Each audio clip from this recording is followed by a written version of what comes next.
ಆರಾಧನಾ ಸಮಯ. ಪ್ರಾರ್ಥನೆ ಮಾಡೋಣ. ಪರಿಶುದ್ಧನಾದ ದೇವರೇ, ನಿನ್ನ ನಾಮಕ್ಕೆ ಅನಂತನಂತ ಸ್ತೋತ್ರವಾಗಲಿ. ನಾವು ಕಾಣುತ್ತಲೇ ಈ ತಿಂಗಳ ಕಡೆಯ ಭಾನುವಾರಕ್ಕೆ ನಮ್ಮನ್ನು ನಡೆಸಿದ್ದಿ ಸ್ವಾಮಿ. ನಿನ್ನ ಕೃಪೆ ಅದು ಅತ್ಯಧಿಕ.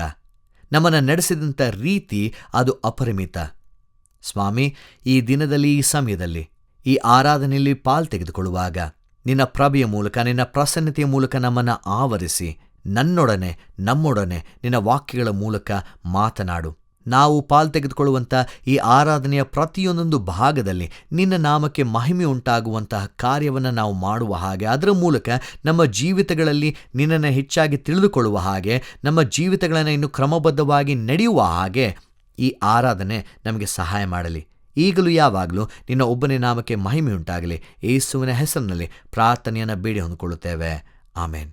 ನಮ್ಮ ಈ ಪರಿಶುದ್ಧವಾದ ಆರಾಧನೆಯನ್ನು ಆರಂಭ ಮಾಡುವ ಹಾಗೆ ಆರಂಭದ ಸಂಗೀತವನ್ನು ಹಾಡಿಕೊಳ್ಳೋಣ.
ನಮ್ಮ ಕಣ್ಣುಗಳನ್ನು ಮುಚ್ಚಿದವರಾಗಿ ನಾವು ಕಳೆದ ದಿನಮಾನಗಳಲ್ಲಿ ಮಾಡಿರುವಂಥ ಪಾಪಗಳನ್ನು ದೇವರ ಮುಂದೆ ಅರಿಕೆ ಮಾಡೋಣ.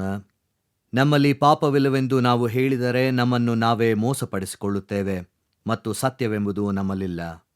ನಮಗಿರುವ ಮಹಾಯಾಜಕನು ನಮ್ಮ ನಿರ್ಬಲಾವಸ್ಥೆಯನ್ನು ಕುರಿತು ಅನುತಾಪವಿಲ್ಲದವನಲ್ಲ. ಆತನು ಸರ್ವ ವಿಷಯಗಳಲ್ಲಿ ನಮ್ಮ ಹಾಗೆ ಶೋಧನೆಗೆ ಗುರಿಯಾದನು, ಪಾಪ ಮಾತ್ರ ಮಾಡಲಿಲ್ಲ. ನಾವು ಮೌನವಾಗಿದ್ದು ನಮ್ಮನ್ನು ಪರೀಕ್ಷಿಸಿಕೊಳ್ಳೋಣ. ಸರ್ವಶಕ್ತನಾದ ದೇವರಿಗೆ ನಮ್ಮ ಪಾಪಗಳನ್ನು ವಿನಯದೊಡನೆ ಅರಿಕೆ ಮಾಡೋಣ. ಸರ್ವಶಕ್ತನಾದ ಅತಿ ಕನಿಕರವುಳ್ಳ ದೇವರೇ, ನಾವು ತಪ್ಪಿಸಿಕೊಂಡ ಕುರಿಗಳಂತೆ ನಿನ್ನ ಮಾರ್ಗವನ್ನು ಬಿಟ್ಟು ತಿರುಗಾಡಿದ್ದೇವೆ. ಹೆಚ್ಚಾಗಿ ನಮ್ಮ ಇಷ್ಟಾನುಸಾರವೇ ನಡೆದಿದ್ದೇವೆ. ನಿನ್ನ ಪವಿತ್ರ ಆಜ್ಞೆಗಳನ್ನು ಮೀರಿದ್ದೇವೆ. ಮಾಡತಕ್ಕದನ್ನು ಮಾಡದೆ ಮಾಡಬಾರದನ್ನು ಮಾಡಿದ್ದೇವೆ. ನಮ್ಮಲ್ಲಿ ಯಾವ ಸ್ವಸ್ಥತೆಯೂ ಇಲ್ಲ. ನೀನಾದರೂ ಕರ್ತನೇ, ನೀಚ ಪಾಪಿಗಳಾದ ನಮ್ಮನ್ನು ಕರುಣಿಸು. ನಮ್ಮ ತಪ್ಪುಗಳನ್ನು ಅರಿಕೆ ಮಾಡುವವರಿಗೆ ಕೃಪೆ ತೋರಿಸು. ನಮ್ಮ ಕರ್ತನಾದ ಕ್ರಿಸ್ತ ಯೇಸುವಿನಲ್ಲಿ ನೀನು ಮನುಷ್ಯರಿಗೆ ಮಾಡಿರುವ ವಾಗ್ದಾನಗಳ ಮೇರೆಗೆ ಪಶ್ಚಾತ್ತಾಪ ಪಡುವವರನ್ನು ಉದ್ಧರಿಸು. ಬಹು ಕನಿಕರವುಳ್ಳ ದೇವರೇ, ನಿನ್ನ ಪವಿತ್ರ ನಾಮಕ್ಕೆ ಮಹಿಮೆ ಉಂಟಾಗುವಂತೆ ನಾವು ಇನ್ನು ಮೇಲೆ ದೇವಭಕ್ತಿಯು, ನೀತಿಯು, ಸ್ವಸ್ಥಚಿತ್ತವೂ ಉಳ್ಳವರಾಗಿ ಜೀವಿಸುವ ಹಾಗೆ ಆತನ ನಿಮಿತ್ತ ಸಹಾಯ ದಯಪಾಲಿಸು. ಆಮೆನ್. ನಮ್ಮ ಪಾಪಗಳನ್ನು ಒಪ್ಪಿಕೊಂಡಂತ ನಾವು ನಮ್ಮ ದೇವರಿಂದ ಸಿಗುವಂಥ ಪಾಪ ಕ್ಷಮೆಯನ್ನು ಹೊಂದಿಕೊಳ್ಳೋಣ. ಸರ್ವಶಕ್ತನಾದ ಮಹಾಕರುಣೆಯುಳ್ಳ ಕರ್ತನು ನಮ್ಮ ಪಾಪಗಳನ್ನೆಲ್ಲ ಕ್ಷಮಿಸಿ ಪರಿಹರಿಸಿ ಬಾಳನ್ನು ತಿದ್ದುಕೊಳ್ಳುವುದಕ್ಕೆ ಸಮಯವನ್ನು ಪವಿತ್ರಾತ್ಮನಿಂದ ಆಗುವ ಸುಪ್ರೇರಣೆಯನ್ನು ಆದರಣೆಯನ್ನು ನಮಗೆ ದಯಪಾಲಿಸಲಿ. ಆಮೇನ್. ದೇವರನ್ನ ಸ್ತುತಿಸುವ ಹಾಗೆ ಸಂಕೀರ್ತನೆಯನ್ನ ಹಾಡಿಕೊಳ್ಳೋಣ.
ದೇವರ ವಾಕ್ಯ ಸಂದೇಶಕ್ಕೆ ನಮ್ಮನ್ನು ನಾವು ಸಿದ್ಧಪಡಿಸಿಕೊಳ್ಳುವ ಹಾಗೆ ಪ್ರಾರ್ಥನೆ ಮಾಡೋಣ.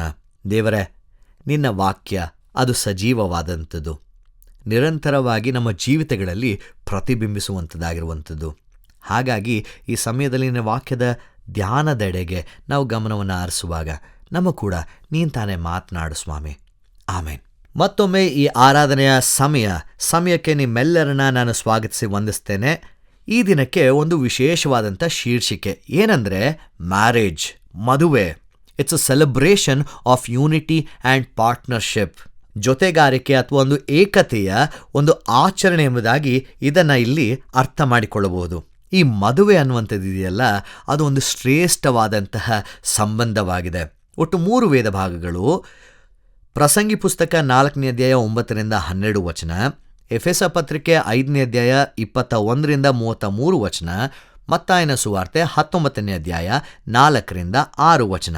ಇಲ್ಲಿ ಈ ದಿನ ಮದುವೆ ಎಂಬುದಾಗಿ ಹೇಳುವಾಗ ಅದು ದೇವರಿಂದ ನಮಗೆ ದೊರೆತಂತಹ ಒಂದು ಉಡುಗೊರೆ ಎಂಬುದಾಗಿ ಅರ್ಥ ಮಾಡಿಕೊಳ್ಳಬಹುದು.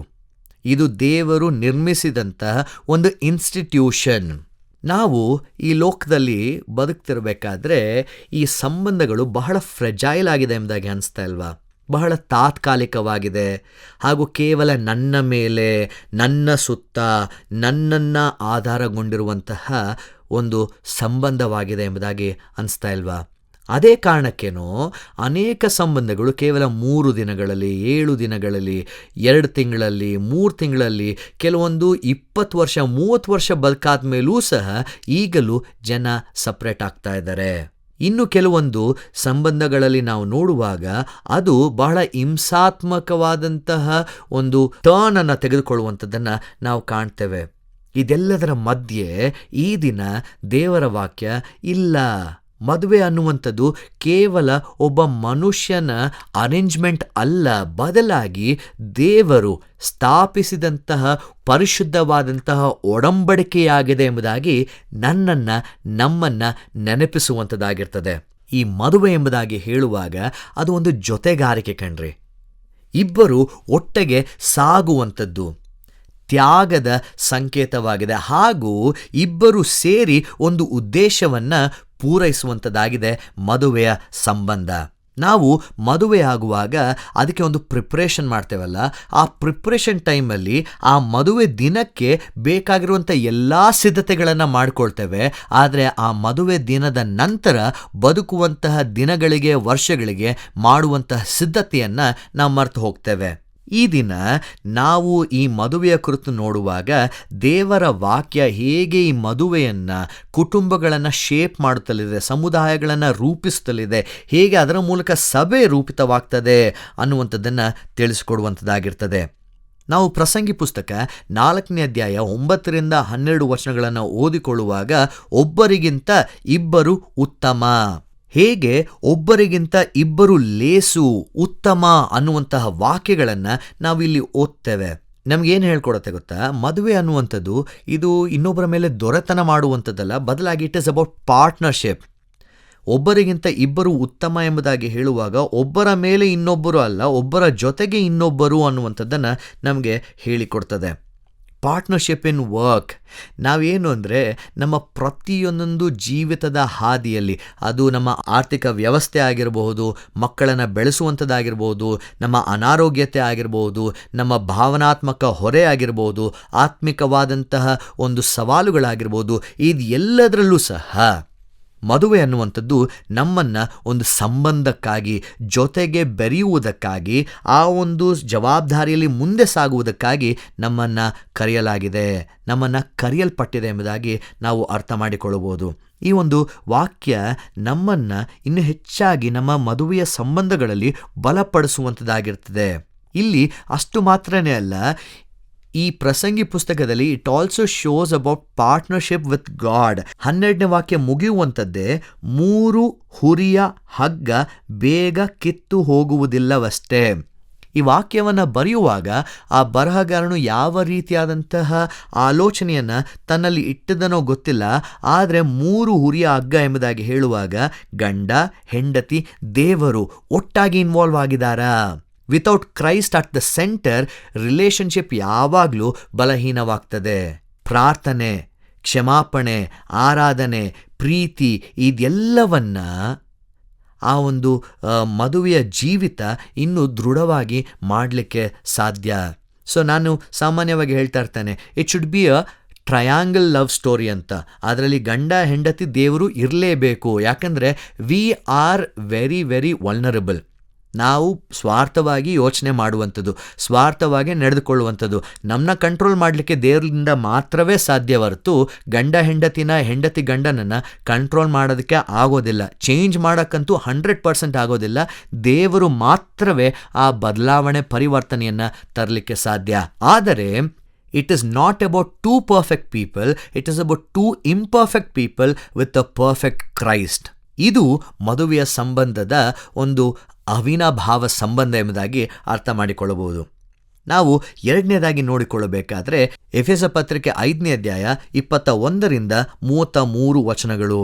ಇಲ್ಲಿ ಒಂದು ವಾಕ್ಯ ನಮಗೆ ಯಾವಾಗಲೂ ಡಿಸ್ಟರ್ಬ್ ಮಾಡುತ್ತೆ. ಏನಂದರೆ, ಸ್ತ್ರೀಯರೇ ನೀವು ಕರ್ತನಿಗೆ ಹೇಗೋ ಹಾಗೆಯೇ ನಿಮ್ಮ ಗಂಡಂದರಿಗೆ ಅಧೀನರಾಗಿರ್ರಿ.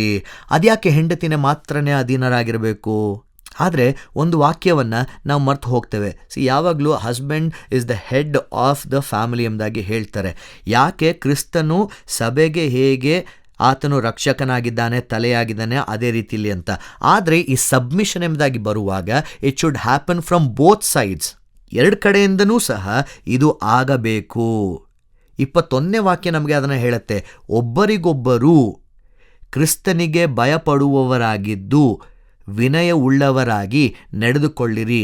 Submit to one another out of reverence for Christ. 25ನೇ ವಾಕ್ಯ ಹೇಳುತ್ತೆ, ಪುರುಷರೇ ಕ್ರಿಸ್ತನು ಸಭೆಯನ್ನು ಪ್ರೀತಿಸಿದ ಪ್ರಕಾರವೇ ನಿಮ್ಮ ನಿಮ್ಮ ಹೆಂಡತಿಯರನ್ನು ಪ್ರೀತಿಸಿರಿ. ಸರಿ, ಅಲ್ಲಿಗೆ ಕ್ರಿಸ್ತನು ಸಭೆಯನ್ನು ಹೇಗೆ ಪ್ರೀತಿ ಮಾಡ್ದ? ಕುಷ್ಠರೋಗಿಗಳನ್ನು ಆತನು ಕೈಯಿಂದ ಮುಟ್ಟಿ ಎತ್ತಿದ. ಪಾಪಿಗಳ ಜೊತೆ ಆತನು ಆ ಸಂಬಂಧವನ್ನು ಬೆಳೆಸಿ ಅವರನ್ನ ಬಂಧನಗಳಿಂದ ಬಿಡಿಸಿದ. ಸರಿ, ಯೇಸುಸ್ವಾಮಿ ದೇವರಾಗಿದ್ದರೂ ತನ್ನ ಶಿಷ್ಯರ ಕಾಲ್ಗಳನ್ನು ತೊಳೆಯುತ್ತಾನಂತೆ. ಅಷ್ಟು ನಮ್ಮನ್ನು ನಾವು ಬೆಂಡ್ ಮಾಡ್ಕೊಳ್ಳಿಕ್ಕೆ ಸಾಧ್ಯವಾ? ಅನೇಕ ಬಾರಿ ನಮ್ಮಲ್ಲಿ ಮೀಸೆ ಇದೆ ಅಂತ ಎಷ್ಟೊಂದು ಸಾರ್ತಿ ನಾವು ಪಾಪ ತಿಳಿದೇನೆ ಅನ್ಸುತ್ತೆ, ತಿಳಿದೇನೆ ನಾವು ಅಧಿಕಾರ ಚಲಾಯಿಸ್ಬಿಟ್ಟಿರ್ತೇವೆ, ಹೊಡೆದ್ಬಿಟ್ಟಿರ್ತೇವೆ, ಕುಡ್ಕೊಂಬಂದು ಇನ್ನೊಂದೇನೋ ಒಂದು ಜೋರಾಗಿ ಏನೋ ಅಂದ್ಬಿಟ್ಟಿರ್ತೇವೆ, ಜಗಳ ಮಾಡಿಬಿಟ್ಟಿರ್ತೇವೆ. ಆದರೆ ಸತ್ಯವೇದ ಹೇಳ್ತಾ ಇದೆ, ಹೇಗೆ ಪ್ರೀತಿಸಿದ ಪ್ರಕಾರ ನಿಮ್ಮ ಹೆಂಡತಿಯರನ್ನ ಪ್ರೀತಿ ಮಾಡಲಿಕ್ಕೆ ಸಾಧ್ಯವಾ? 28ನೇ ವಾಕ್ಯ ಹೇಳುತ್ತೆ, ಪುರುಷರು ಸಹ ಸ್ವಂತ ಶರೀರವನ್ನು ಪ್ರೀತಿಸಿಕೊಳ್ಳುವ ಪ್ರಕಾರವೇ ತಮ್ಮ ಹೆಂಡತಿಯರನ್ನು ಪ್ರೀತಿಸುವ ಹಂಗಿನವರಾಗಿದ್ದೇವೆ. So it requires a lot of sacrifice. ಯೇಸು ಸ್ವಾಮಿ ಈ ಸಭೆಗೋಸ್ಕರ ಹೇಗೆ ಎಷ್ಟೊಂದೆಲ್ಲ ತ್ಯಾಗ ಮಾಡಿದನೋ, ತನ್ನ ಪ್ರಾಣವನ್ನು ಕೊಡುವಷ್ಟರ ಮಟ್ಟಿಗೆ ನಾವು ನಮ್ಮನ್ನು ನಮ್ಮ ಹೆಂಡತಿಯರ ಮುಂದೆ ತೆಗೆಸಿಕೊಳ್ಳಲಿಕ್ಕೆ ಸಾಧ್ಯವಾ? It happens from both side. ಇದು ಎರಡು ಕಡೆಯಿಂದ ಆಗಲೇಬೇಕು. ಒಂದು ಕಡೆಯಿಂದ ಆದರೆ ದೆರ್ ಇಸ್ ನೋ ಮೀನಿಂಗ್. ಯಾರೂ ಸಹ ಡಿವೋರ್ಸ್ ಆಗಬೇಕು ಅಂತ ಮದುವೆ ಆಗೋದಿಲ್ಲ, ಬದುಕಬೇಕು ಅಂತಾನೆ. ಎಲ್ಲಿ ತನಕ? ಮರಣವು ನಮ್ಮನ್ನು ಅಗಲಿಸುವ ತನಕ. ಆರೋಗ್ಯದಲ್ಲಿ, ಅನಾರೋಗ್ಯದಲ್ಲಿ, ಮೇಲು ಕೇಡುಗಳಲ್ಲಿ, ಸಿರಿತನ ಬಡತನಗಳಲ್ಲಿ, ಎಲ್ಲ ಸಮಯದಲ್ಲೂ. ಸೊ ಯೇಸು ಸ್ವಾಮಿ ಹೇಗೆ ಸಭೆಗೋಸ್ಕರ ಸಮಯ ಕೊಟ್ಟನೋ, ತನ್ನ ಕರುಣೆಯನ್ನು ಕೊಟ್ಟನೋ, ತಾಳ್ಮೆಯನ್ನು ಕೊಟ್ಟನೋ, ಕ್ಷಮಾಪಣೆಯನ್ನು ಕೊಟ್ಟನೋ, ತನ್ನ ಜೀವಿತವನ್ನೇ ಕೊಟ್ಟನೋ, ಅದೇ ರೀತಿಯಲ್ಲಿ ನಾವು ನಮ್ಮ ಸಂಗಾತಿಗಳನ್ನು ನೋಡಿಕೊಳ್ಳಲಿಕ್ಕೆ ಸಾಧ್ಯವಾ? Marriage can not survive selfishness. ಮದುವೆ ಯಾವತ್ತೂ ಸ್ವಾರ್ಥ ಮನೋಭಾವದಿಂದ ಬದುಕಲಿಕ್ಕೆ ಸಾಧ್ಯವೇ ಇಲ್ಲ. ಇವಾಗ ನಾವು ಮತ್ತಾಯನ ಸುವಾರ್ತೆಡೆಗೆ ನಮ್ಮ ಗಮನವನ್ನೇ ಹರಿಸುವುದೇ ಆದರೆ 19ನೇ ಅಧ್ಯಾಯದಲ್ಲಿ ಒಂದು ಸುಂದರವಾದಂಥ ಪ್ರಶ್ನೆ. ಹಾಗಾದರೆ ಏನು ಮಾಡಬೇಕು? ಮೋಶೆ ಏನು ಮಾಡ್ದ? ಮೋಶೆ ಯಾಕೆ ಹಂಗೆ ಹೇಳ್ದ? ಈ ಥರ ಯಾಕಾಯಿತು, ಆ ಥರ ಯಾಕಾಯಿತು? ಯೇಸು ಸ್ವಾಮಿ ಹೇಳುವಂಥದ್ದಿಷ್ಟೇ, ದೇವರು ಕೂಡಿಸಿದ್ದನ್ನು ಮನುಷ್ಯರು ಅಗಲಿಸಬಾರದು. ಅಷ್ಟೇ, ಮುಗ್ದಾಯ್ತು. ದೇವರು ಕೂಡಿಸಿದ್ದನ್ನು ಮನುಷ್ಯರು ಅಗಲಿಸಬಾರದು. ಆದಿಯಲ್ಲಿ ಹಾಗೆ ಇರಲಿಲ್ವಂತೆ. ಈ ಕಾರಣದಿಂದ ಪುರುಷನು ತಂದೆ ತಾಯಿಗಳನ್ನು ಬಿಟ್ಟು ತನ್ನ ಹೆಂಡತಿಯನ್ನು ಸೇರಿಕೊಳ್ಳುವನು, ಅವರಿಬ್ಬರು ಒಂದೇ ಶರೀರವಾಗಿರುವರು ಎಂದು ಹೇಳಿದನೆಂಬುದಾಗಿ ನೀವು ಓದಲಿಲ್ಲವೋ? ಹೀಗಿರುವಲ್ಲಿ ಅವರು ಇನ್ನು ಒಬ್ಬರಲ್ಲ, ಒಂದೇ ಶರೀರವಾಗಿದ್ದಾರೆ.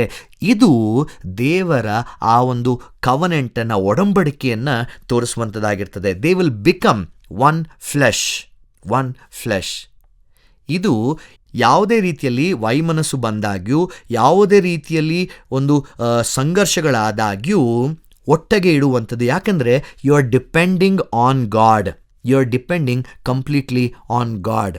ಈ ಒಂದು ಸತ್ಯವೇದದಲ್ಲಿರುವಂತಹ ಈ ಮದುವೆ ಅನ್ನುವಂಥ ಸಂಬಂಧ ನಮ್ಮ ಬದ್ಧತೆಯ ಮೇಲೆ ನಿಂತಿದೆ, ನಮ್ಮ ನಂಬಿಗಸ್ತಿಕೆಯ ಮೇಲೆ ನಿಂತಿದೆ, ನಾವು ತಾಳಿಕೊಳ್ಳುವಂತಹ ಮೇಲೆ ನಿಂತಿದೆ.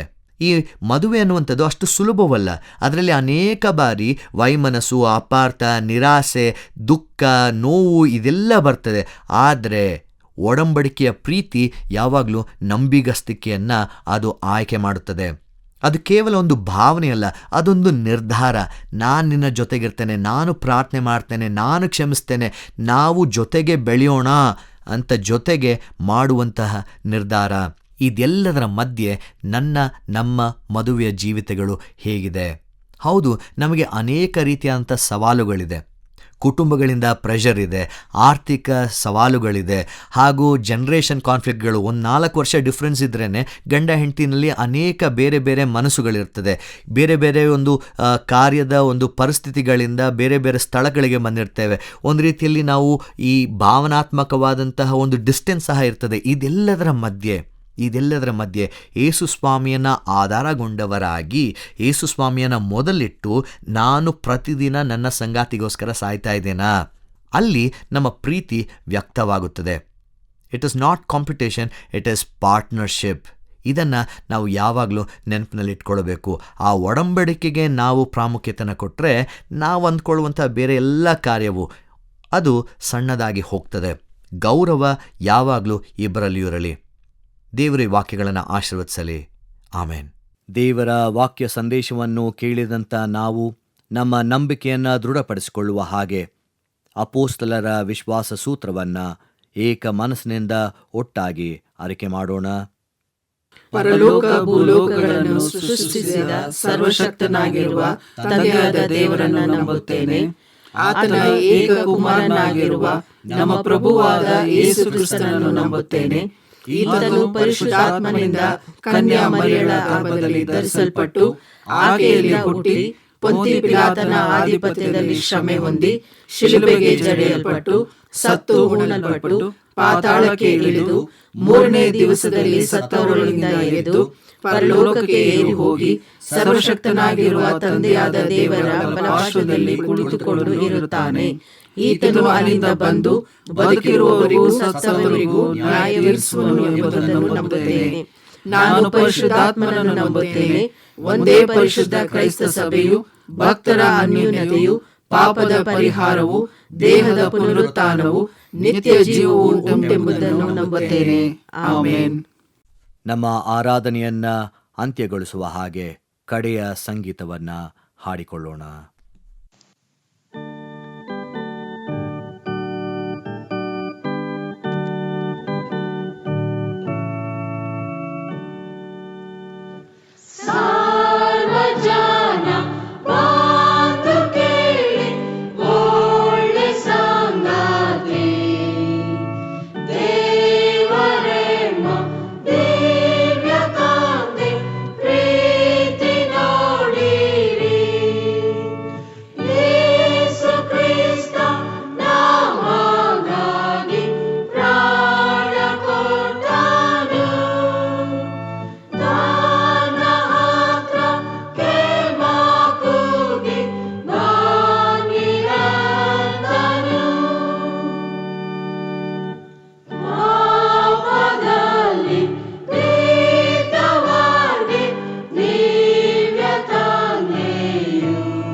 ಪ್ರಾರ್ಥನೆ ಮಾಡೋಣ. ಮದುವೆ ಹೇಗೆ ಅದು ಏಕತೆಗೆ ಹಾಗೂ ಒಬ್ಬರ ಜೊತೆ ಇನ್ನೊಬ್ಬರು ಸಹ ಬಾಳ್ವೆಯಲ್ಲಿ ಬದುಕುವ ಹಾಗೆ ನಡೆಯುವಂತಹ ಅಂಶವಾಗಿದೆ ಎಂಬುದಾಗಿ ಈ ದಿನದ ವಾಕ್ಯ ನಮಗೆ ತಿಳಿಸಿಕೊಟ್ಟಿದೆ ಸ್ವಾಮಿ. ಈ ಲೋಕದಲ್ಲಿ ಅನೇಕ ಕುಟುಂಬಗಳು ಛಿದ್ರವಾಗಿ ಹೋಗುತ್ತಿವೆ. ಮದುವೆಯಾದಂಥ ಕೆಲವೇ ವರ್ಷಗಳಲ್ಲಿ ಬೇರ್ಪಡುತ್ತಿರುವಂತಹ ಒಂದು ಸಂದರ್ಭದಲ್ಲಿ ಬದುಕ್ತಿರುವಂಥ ಲೋಕದಲ್ಲಿ ನಿನ್ನ ವಾಕ್ಯ ಹೇಗೆ ಒಬ್ಬರ ಜೊತೆ ಇನ್ನೊಬ್ಬರು ನಿಂತು ಮುಂದೆ ಹೋಗಬೇಕು ಎಂಬುದಾಗಿ ತೋರಿಸಿಕೊಟ್ಟಿದೆ. ನಮ್ಮಲ್ಲಿರುವಂತಹ ಅಹಂಕಾರವನ್ನು, ನಮ್ಮಲ್ಲಿರುವಂತಹ ಬೇಡದಿರುವಂತಹ ಒಂದು ಸ್ವಾವಲಂಬಿತ ಮನೋಭಾವವನ್ನು ತೆಗೆದುಹಾಕಿ ನಿನ್ನನ್ನು ಅವಲಂಬಿಸಿ ನಮ್ಮ ಮದುವೆಯ ಜೀವಿತಗಳಲ್ಲಿ ಬದುಕುವ ಹಾಗೆ, ಅದರ ಮೂಲಕ ನಾವು ನಿನ್ನ ನಾಮಕ್ಕೆ ಮಹಿಮೆನ ತರುವ ಹಾಗೆ ನೀನು ತಾನೇ ನಮ್ಮನ್ನು ಮುನ್ನಡೆಸಬೇಕೆಂಬುದಾಗಿ ಕೇಳಿಕೊಳ್ಳುತ್ತೇವೆ. ನಾವು ಒಬ್ಬರಿಗೊಬ್ಬರು ಪರಸ್ಪರ ಒಪ್ಪಿಸಿಕೊಡುತ್ತಾ, ನಿಸ್ವಾರ್ಥ ಪ್ರೀತಿಯನ್ನು ಹಂಚಿಕೊಳ್ಳುತ್ತಾ, ತಾಳಿದ ಮನೋಭಾವನ ಇನ್ನೂ ಹೆಚ್ಚಾಗಿ ಹೊಂದುತ್ತಾ, ಮರಣವು ನಮ್ಮನ್ನು ಅಗಲಿಸುವ ತನಕ ನಮ್ಮ ಸಂಗಾತಿಗಳಿಗೆ ನಾವು ಸರಿಯಾದ ರೀತಿಯಲ್ಲಿ ಬದುಕುವ ಹಾಗೆ ನಿನ್ನ ವಾಕ್ಯವು ಮತ್ತೊಮ್ಮೆ ನಮ್ಮನ್ನು ಎಚ್ಚರಿಸಿದೆ ಸ್ವಾಮಿ.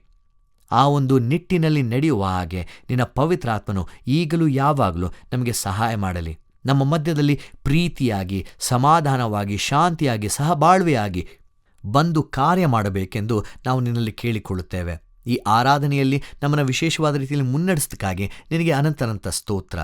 ಯೇಸುವಿನ ಹೆಸರಿನಲ್ಲಿ ಪ್ರಾರ್ಥನೆಯನ್ನು ಬೇಡಿ ಹೊಂದಿಕೊಳ್ಳುತ್ತೇವೆ. ಆಮೇನ್. ಕರ್ತನು ತಾನೇ ಕಲಿಸಿಕೊಟ್ಟ ಪ್ರಾರ್ಥನೆಯನ್ನು ನಾವು ಏಕ ಮನಸ್ಸಿನಿಂದ ಆರೈಕೆ ಮಾಡೋಣ.